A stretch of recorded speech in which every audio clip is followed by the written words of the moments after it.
Ikaw, Bes, ano ba ang love language mo? Huwag mo sabihin sa aking Filipino. Ako sinasabi ko sa'yo, mato-turn off talaga yung ka-talking stage mo. Diba? Pwedeng ma-in love pero bawal vovo. Charot lang. At ayan na nga, pakinggan na natin ang ilan sa mga best nating nagbahagi ng kanilang voice message para sa katanungan na ano ang love language mo. Let's hear it from Jillian Prado. Jillian, pasok! Ang aking love language ay physical attack. Ang manakit. Charot, hindi manakit. Physical attack. Pero anyways, ang aking love language ay act of service. At physical touch, tsaka ano ba? Words of affirmation, 'di ba? Parang sabihin na natin na parang common 'yon ngayon, pero parang ano na 'yun eh, parang madali na lang 'yun gawin, 'di ba? Pero parang partly marirealize mo habang tumatagal yung relasyon na meron ka, marirealize mo na malaking bahagi yung mga bagay na yon na para maging mas matatag yung relationship na meron kayo. Kasama talaga yon. And base sa kung anong treatment ang pinapakita sa'yo ng partner mo, isang malaking part yon kung gaano kanya kamahal at kung gaano siya kaseryoso sa kung anong merong relationship na meron kayo. Yan lang. Thank you! Diba? Totoo naman, as time goes by, minsan magkakasawaan talaga kayo, diba? Siyempre, mukha mo tsaka mukha niya lang yung nakikita mo araw-araw sa video call, sa personal, sa pagtulog, paggising mo, mukha niya ulit. Diba? Kaya normal yan, ha? Yung i-feed ninyo yung love language ng isa't isa para mas maging okay yung relationship ninyo. I-meet nyo yung expectation and standards ng bawat isa. Okay? Pakinggan naman natin ang ating bibi na si Jovelyn Sarde. Ang love language ko ay quality time kasi syempre pinaka-importante yun sa lahat. Kailangan lagi tayo may oras sa isa't isa. Sa isang relasyon, hindi dapat nawawala yun kahit gaano pa tayo ka-busy. Physical touch kasi mahilig naman tayo lahat sa cuddle, sa yakap. Gusto natin lagi tayo magkadikit. Tapos hanggang sa mapunta na sa ano na, char. Tapos word of affirmation. Gusto ko lagi akong pinupuri na maganda ako. Ako yung pinakamaganda. Kahit katabi ko na si Ann Curtis, ako pa rin yung pinakamaganda. Yun lang. Ang dami mo namang love language, parang nilahat mo na. Siguro ang sarap na ito maging jowa, no? Yung tipong lahat gagawin niya para sa'yo, oh, diba? Nilahat niya eh. Talagang swapang sa pagmamahal tong si Jovelyn. Dinamay pa si Ann Curtis. Ayan, pakinggan na naman natin ang ating bibi na si Angel Bayaka. Siguro one of my love language is by gift giving. I'm a person kasi na mahilig talaga magbigay ng gift to the person that I love, especially with my friends, family, and lover.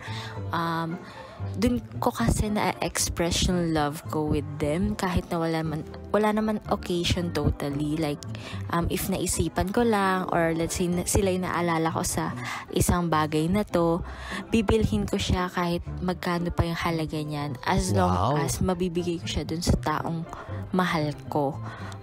And I was very happy if I saw them smiling when they receive my gift. Sobrang natutuwa ako sa ganun. Like, nakaka-melt siya ng heart, to be honest. That's all. Thank you.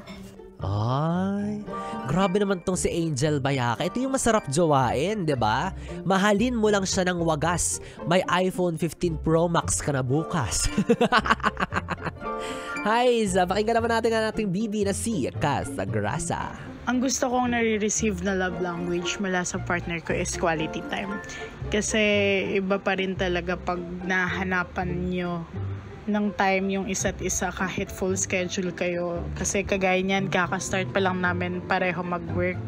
So iba pa rin yung may undistracted time kayo together ng partner mo. Oh, okay. Noted po yan, Kat. Totoo naman na kahit gaano ka-busy ang isa't isa, dapat you always make time for each other. 1 hour, 2 hours, diba? 3 hours na BB time, kagaya ng ginagawa natin. Sulit na yan. Okay na yan. Diba? Basta makamusta mo lang siya sa isang buong araw. Makwento niya lang sa'yo kung ano nangyari sa araw niya. Masabi niya lang sa'yo yung mga hinanakit niya, sino yung mga bumwisit sa kanya sa araw na yun. Kumbaga makapag-vent out lang siya sa'yo or ma-share niya lang yung mga gusto niya sabihin sa'yo during that day, okay na yun, di ba? Kasi you let the person come in into your life, di ba? So, why not at least appreciate his or her presence sa buhay mo, di ba? Pakinggan naman natin ang ating best na si Shaira Maas. Ang love language ko ay physical touch dahil gusto ko ng may pisilan at lamasang nagaganap. Pisilan ng Ng babes. kamay. Massage, ganun, holding hands. So, yan ang aking love language. Medyo kinabahan ako dun sa pisilan. Pero parang gusto ko nga yun.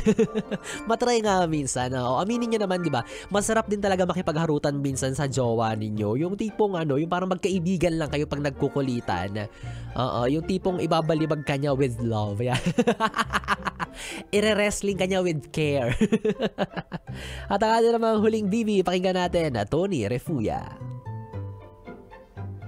Be, salita ka, be. Okay lang magsalita, be. Asa na siya? Filipino. Ano daw? Oh. Pasok. Hello po. Hello. So, ang love language ko po is Filipino, Tagalog, minsan Ilocano din, ganyan. Charot, eme! Ang love language ko po is physical touch. Yes. Gusto ko po lagi may kayakap, ganyan. Tapos, holding hands while pasway-sway pa, ganon. Yes pa. Maraming salamat. Gusto ko yung holding hands pa sway-sway pa. Daming ganyan no? Lalo na sa mga mall o kaya sa mga crowded na tao. Yung talagang sinesecure nila yung partner nila para hindi mawala. Naakala mo naman aagawin sa kanila. Naakala mo naman pag dinignan mo yung jowa nila masusulot mo. Grabe yung titig sa'yo ng partner na parang, bakit mo tinitignan yung jowa ko, ha? Sabay hawakan yung bewang, diba? Sa'yo na yung jowa mo. Meron din kami. Totoo yun na kapag may ganyang magjowa na parehas ng love language gaya niyang physical touch, mahirap paghiwalayin yan, diba? Sabi nga nila, hindi uso ang social distancing sa magjowang nais maglabing-labing. Ayan, maraming salamat sa ating mga best na nag-share ng kanilang kaalaman. Na dami niyong alam, no?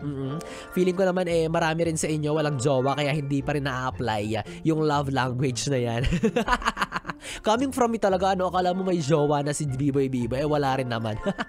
Well, at least, kabibitay mo pa rin ako si B-Boy Bibo. Pwede mong katabi hanggang mamayang alas 12 para sa ating BB Time. Pero sa ngayon ay mag-iiwan muna ako ng awiting para sa mga nagsasabing magagamit mo lang yung love language mo when you love someone by Bryan Adams. Kaya naman minaw lang para lingaw, dito pa rin sa stasyong nakaka-young and fresh. Ang 101.1, yes, the best. When you